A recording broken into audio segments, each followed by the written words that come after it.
Friendo, Steve here. And Larson. And welcome back to Going In Raw News Brief. We're going to try to keep this one brief today. Larson, what's in the news? What's in the news? So Daniel Bryan's made it pretty clear over the last few months, maybe year or so, that he feels like his time as a full-time wrestler may be coming to an end soon, along with his WWE contract. And he's recently made some comments that seem to indicate that that's still his mindset moving forward. For example, in a recent interview with BT Sport, Bryan spoke about feeling detached during his WrestleMania 37 match, saying, and these transcripts are via Fightful, quote, "It was really bizarre. It's taken me time to fully process what the experience was like because it wasn't like a normal thing. I felt very out of body in it. When I'm wrestling, I feel everything and I feel like I'm enjoying it. This was weird. I was out there and it felt like I was detached. It was so strange that before the match started, I got this strange feeling like, oh no, is this what it's like before you die? Am I going to die? Oh, wow. Huh, well, okay. I don't know why or how it happened, but it was unlike anything I've felt while wrestling. I haven't watched it back. I don't know if watching it back would help figure out why I'm so detached. Maybe it was a sign that it's time to let go of being a full-time wrestler. The odd detachment, I was like, whoa. Like I said, I'm either going to die, or maybe it's a sign that this isn't it, and it isn't the same type of fulfillment that it was before. I've been trying to meditate on it and talk to my friends that I'm close with. Like, what is that?" Yeesh. Fightful is also reporting that during a meet and greet prior to WrestleMania, Daniel Bryan said, quote, "My contract is up relatively soon. I'm still trying to figure out what I'm going to do with my life." He continues, "It'd be interesting if I could wrestle in different companies and WWE. That's something I'm trying to weasel my way into right now."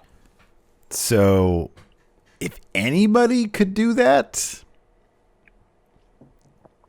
it's not even Daniel Bryan. Yeah, that would be kind of shocking. I mean, God, I don't know. Maybe if, he would have to just say, all right, per appearance fee. That's it'd be in a per appearance thing. Yeah. Yeah. I mean, that's not unheard of. I know Rey Mysterio did for a spell. He was working on a per appearance fee. So it's not completely out. But at the same time, if he went into that and told WWE straight up, hey, this is what I want to do, I don't know how down they'd be for that. Let me ask you something. This whole first part about feeling detached during a match in which he gets stacked with Edge, is there any element of that? Do you think that he's like in character? Because it's like you just got stacked with Edge and got pinned by the tribal chief. Some of this just, I don't know. Maybe I'm completely off. Maybe this is like legitimately how he felt, when you get older in age and you become a family man. I'll say this, because elsewhere in this BT Sport interview, I saw he was on Fightful too. Another story about that where he said that he didn't feel like he needed to be in that match. He felt like the story between Roman and Edge was strong enough that he didn't need to be in it. Yeah, that feels like that's not in character then. No. So, and maybe one has something to do with the other. That could be. Like if you feel, Daniel Bryan seems like a very selfless individual when it comes to wrestling. We've seen him, put over, do the job for any number of wrestlers that, it seems like he's into the idea of getting other people over, sharing the wealth, if you will, using his credentials, his credibility to elevate guys. Here, I got the quote right here. Sorry to interrupt. He says, "I kept trying to get out of it too. This is a heck of a story. 10 years to the day that he was forced to retire. It was shortly after Elimination Chamber in the build the singles match I had with Roman at Fastlane. It was like, this is going to be a stick Daniel Bryan in here thing. Not to say I didn't want to be a part of it. I just thought it would be such a strong main event, just the two of them." Says WrestleMania 30, I felt like the way the crowd was reacting with Batista and Randy, they kind of needed me in there. This one didn't feel like it needed me. It's all water under the bridge now. Maybe that was in the back of my mind. Hey, I'm not sure I should be in this match, is why I had this weird reaction to actually being out there. Yeah, I mean, 30, it was like a Daniel Bryan inevitability. Like the people brought him to that. Obviously, there's no people around this time. And it was like, kind of a rerun of that. But at this point, Daniel Bryan has done everything. So it's not like, oh, he needs to be elevated by the people to get him to a place he's never been before. It's not like that. Like, he's a veteran. He's part of creative. So, like, this was, from all indications, this was Vince saying, this match needs something. And Daniel Bryan evidently disagreed. Yeah. Yeah, and it seemed, once he got inserted into the story, the story got more spark to it. it was kind of languishing for a while because it just seemed like the heat between Roman and Edge just wasn't there. You insert Daniel Bryan into the story. Daniel Bryan makes everything better.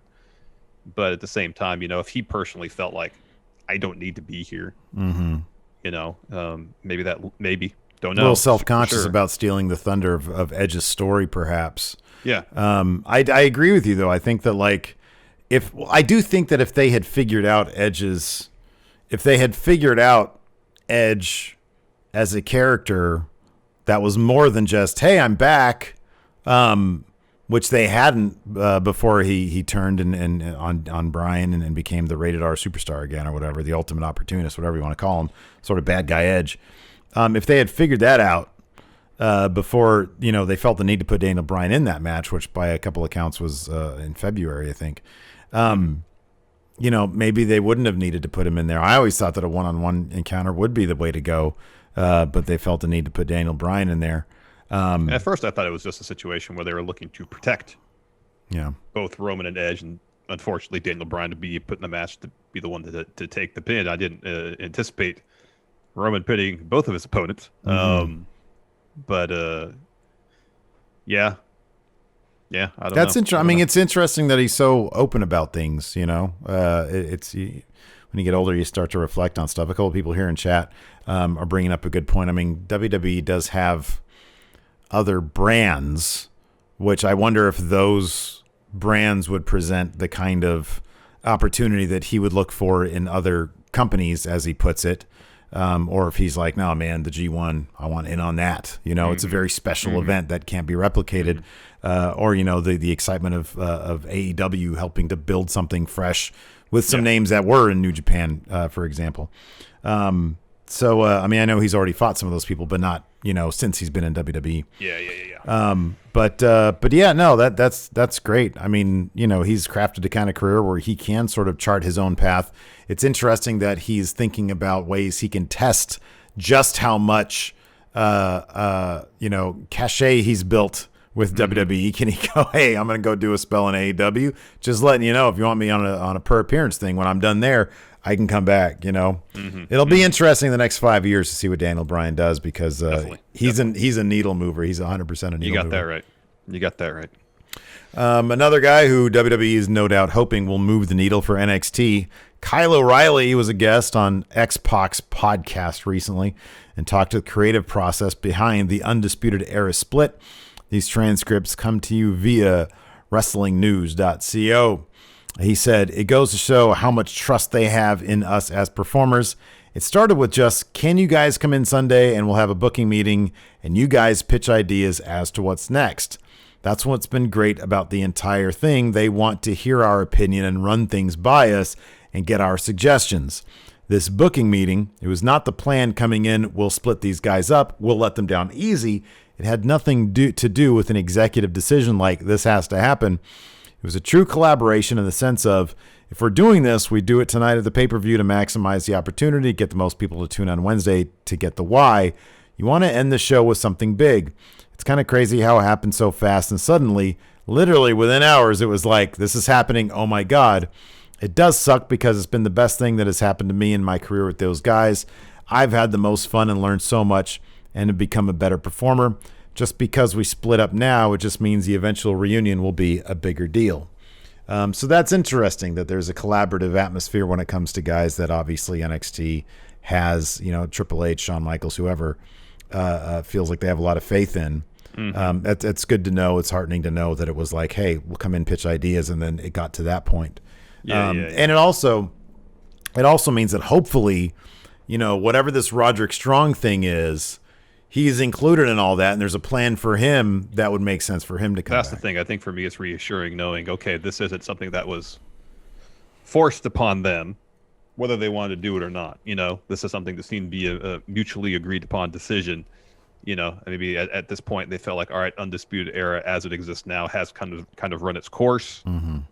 Let's split up, explore other stories, and as Kyle mentions here, when the reunion does happen, it's going to feel special. Yeah. And then the only question is now, what happens to Bobfish? The biggest question on everybody's mind. The Travolta meme. That's what it's going to be. What happened here? I've been gone for only a couple of months. Anyways, man, we had another one of our awesome NXT UK watch-alongs over at the twitch.tv/Stephen Larson. Of course, tonight we'll be doing another watch-along of our co-stream, actually, of Impact Wrestling. It's the last episode before Impact Wrestling TV pay-per-view presents Rebellion. So, yeah, be sure to check that out with me, Larson, and the Enforcer. Yes. As far as NXT UK, we had opening things up, Joe Coffey versus Eddie Dennis. Despite the shenanigans of what are they called? I don't know. I forget if they had a name. They used to have a name. Yeah. I don't know what it is now, but it's T-Bone and Primate, right? Right. Yeah. They came out, tried to interfere. Gallus boys come out to help their dude, Joe Coffey. Joe Coffey gets the win with his finish. And then after the match, T-Bone and Primate, who had already laid out Gallus boys, they attack Joe Coffey after the bell, and then Gallus eventually gets up, makes a save. Yep. And, of course, that's going to lead to six-man tag action next week. Later on the show. Next, we see Ilya. He's on his computer, and he's watching clips of Walter chopping him in the back. Yeah. It's all very dramatic, black and white. And clips of him then freaking out on other opponents, who they're chopping him on the back, and he snaps. So Ilya's trying to figure out perhaps how to manage the snap, how can I either not necessarily prevent the snap, but how can I control the snap? Yeah, exactly. Then we get Gallus backstage. Joe Coffey passes by Rampage as Rampage is leaving some room. And Joe tells him, hey, if you want to wrestle again, give me a call. And he also, comfort him. He says, hey, man, we're part of the same club that we got our asses handed to us by Walter Club. I've been there. It's okay. Also, yeah, like you said, if you want to scrap, give me a call. Mm-hmm. After that, we had Dave Mastiff versus Sam Gradwell. Larson, as you remember last week, there was a bit of confusion as Sam Gradwell tried to enter the BT Sports Arena there. And Dave Mastiff, working the door, wouldn't let him in. This led to a match this week. Unfortunately for Dave Mastiff, seems like he's going to continue working reception because Gradwell got the win with a landslide. Yeah. So Mastiff confirmed is yogurt. I don't even. Or as you mentioned, still don't know what that means. It means that Mastiff is yes working reception. Mm-hmm. We had a Valkyrie video package, and then following that, an Amelia McKenzie video package. She's talking about getting to work with Mako Satomura. Still want to see her do the dance. No mention of her dancing. That really bums me out. Me too. After that, we had so I gotta clip that and then add some footage of her dancing to it so that people really know what she's all about. After that, we had Danny Luna versus Ginny, one half of your favorite couple, Ginny and Joseph Connors. Of course, Joseph Connors helping out Ginny here, distracting Luna. Ginny kicks Danny's leg, hits the finish for the win. Afterwards, they beat her down, put on that submission, and then what are they called? South Wales subculture. That's Morgan Webster and Mark Andrews. Yeah. Mm-hmm. They come out to make the save. Yeah. After that, we get a Sid Scala interview. He's about to talk about Kenny Williams. Amir Jordan walks in. He wants a rematch with Kenny, and Sid says, all right, Kenny's agreed to rematch, but here's the thing. It's going to be a no DQ match. Yeah. And here's another thing. Ugh. This loser leaves NXT UK. Ooh. So Amir Jordan, he ponders. He considers it. Mm-hmm. And he signs the contract. He's like, yeah, I'm about it. Kenny Williams, man, he's going to lose that match, and maybe he's going to head to 205 or NXT Prime. He's a hell of a talent. Could be. He should. You know what he should do? Team him up with Kushida, because they both have that sort of Back to the Future thing going.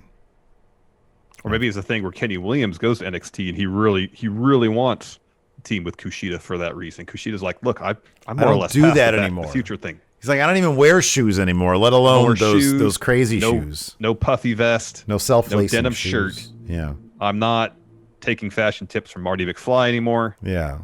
I think Kenny, you should move on to the Back to the Future thing as well. And there's a feud there.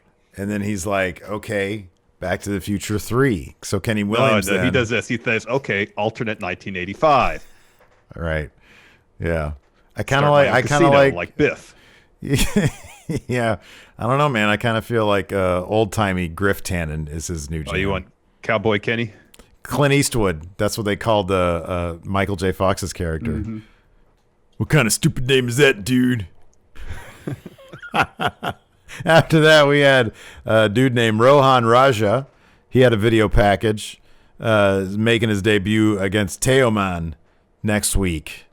He's like, I don't quit. I don't tap out. And then Teoman with his dubstep. You can barely hear a word of you saying. I couldn't hear anything. I just heard dubstep. Then we get our main event. Shaw Samuels and Noam Dar taking on Mustache Mountain. This is a really good match. Oh, man, this is a terrific match. Yeah. Great to see Mustache Mountain back together. Back to the old formula, man. Trent Seven getting his ass kicked. Getting worked for 12 minutes. Worked. Tyler Bate getting that hot tag going on a run. Mm-hmm. For some reason, tagging back in Trent Seven, so he gets beat up a little bit. Trent gets a bit of a comeback. Mm-hmm. They hit their finish. Burning Hammer, top rope knee combo on Shaw Samuels to get that W.